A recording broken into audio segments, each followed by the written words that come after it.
It is our favorite time of the week again. Time for hashtag Rising Cues when we get to answer your questions. Saagar, what's up first? Number one, what do we got? Do you think identity politics, e.g. Neera attacked by women haters and racists, has a significant impact on people's beliefs, or do they see through it for what it is? Complete and utter, tedious, exhausting bullshit.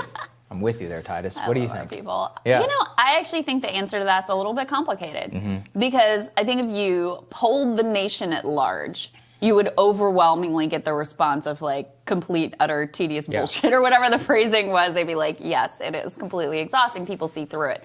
You know that from, the fact that the whole argument around putting Kamala Harris on the ticket for Joe Biden was, she's going to shore him up with minority voters. Of course, their percentage with minority voters actually declined. Right. We saw in the primary, same thing. There was this assumption like, with Kamala or Cory Booker or others that people would just vote based on the identity. That didn't happen at all. Actually, white guys, Joe Biden and Bernie Sanders, did best with voters of color. So on one level, yes, the overwhelming majority of people just sort of like see right through it and see the game that they're playing. But unfortunately, people in the most sort of prominent positions and the loudest voices on Twitter, they are the ones who really buy into this, they use it, they weaponize it, et cetera. And so they have a lot of cultural power way out of proportion to the percentage of the population that they ultimately make up. That's the key point that people need to take away, which is that it's not that it's useful or it's like people overall are buying it. It's that people involved in politics, especially the media, are 100% buying it. Yeah. And so when they use that and weaponize it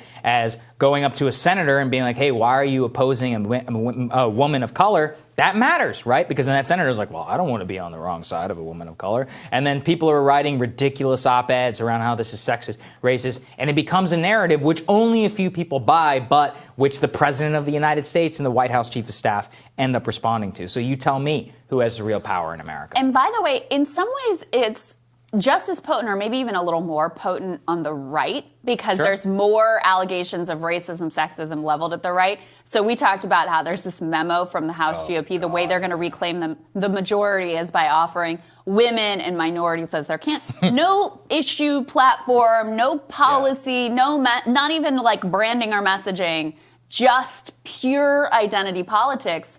And I actually think it's in some ways more potent on the right. Yeah, it is. Oh, 100%. Yeah. Let me break it to you. Women and minorities running on Reaganism is just as unpopular as a white dude running on Reaganism. But maybe the problem is the Reaganism. But, we'll get to that conversation. Indeed. All right, next question. Why do we pretend, after hearing the same rhetoric on Middle East wars for over 50 years, that the goal is to achieve peace or even retribution? Is it not clearly to keep making money on bombs and oil? Saagar, what do you think? Wow. Well, tell us what you really think. It's a very black. Yeah, it's interesting. Well, you know what's funny, though, is that it's not even about the motivation. It's what I'm curious about at this point is how do you have a system where 3 presidents in a row get elected on a promise to end war and it doesn't happen? That's the most interesting question that I have. Because then it's not even just the intention. Yeah, people are corrupt and cynical all the time. The question is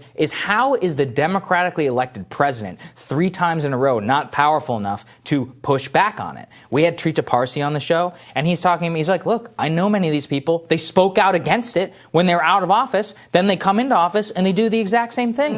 Trump, I knew the same thing. I knew many of those people who worked for him, who I know in their hearts they believed that the war should end. And then they got into office. They were like, look, man, there's nothing you can do. The Pentagon's powerful. Like, this is what they'll tell you off the record. And under the Obama people, I sincerely believe Obama probably did want to end the war in Iraq and Afghanistan. And he got pigeonholed into doing it too. So the question is, how do you actually do anything about it in Washington in order to quell and quash this, this like what they want is if they do want oil or if they do want money for bombs, etc. Like, how do you push back against that? I actually don't see the answer currently. And it's crazy. You have to build an alternative power structure. Yeah, you do. Because what happens right now, and that's what actually Trita Parsi is part of doing, is helping to build out that infrastructure with his think tank, Quincy Institute.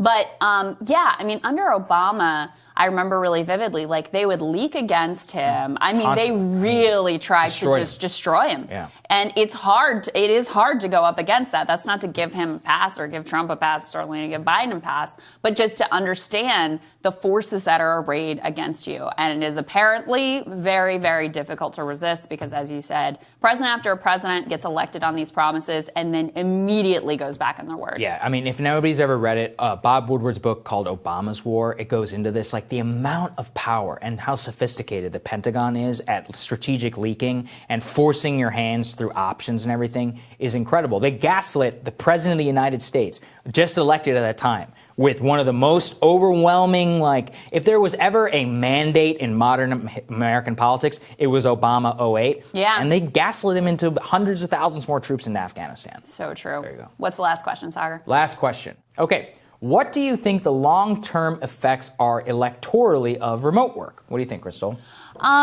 I actually do think that it will be overall beneficial for Democrats over the long term, Yes. because part of why Republicans have such a tactical advantage in the current electoral landscape is because Democrats tend to be concentrated in these areas, and it makes it easy to sort of like reduce their power, gerrymander districts, so you stick all the Democrats in one of them. And so if you see people spreading out more into the suburbs and the exurbs and even to rural areas, yeah, I think you end up with what we see in Georgia, what we see in Arizona, and even what we're starting to see in Texas in terms of Democrats coming into areas where they weren't before and starting to change the politics. Yeah, that's already what's happening. Derek Thompson, who we had on the show to discuss this, from The Atlantic, he wrote an excellent piece there where he's like, look, even if 10% of the remote workforce goes fully remote and moves, that's a huge shift in American politics. Massive shift. I mean, that's millions and millions of people. And what are the top destinations? It's places like Arizona,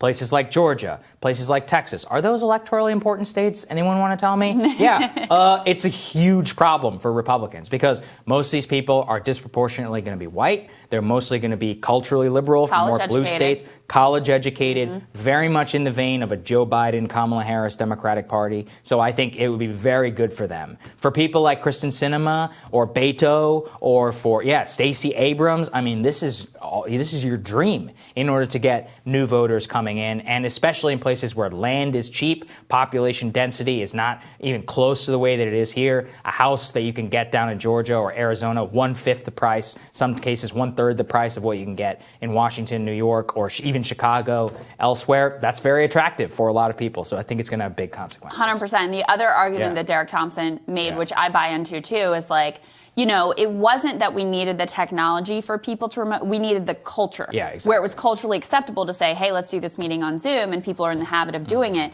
And that's the thing that the pandemic has really changed, is you're not going to be looked down upon, and there's cultural muscle built there around remote work. So I think that's really the significant shift here. I completely agree.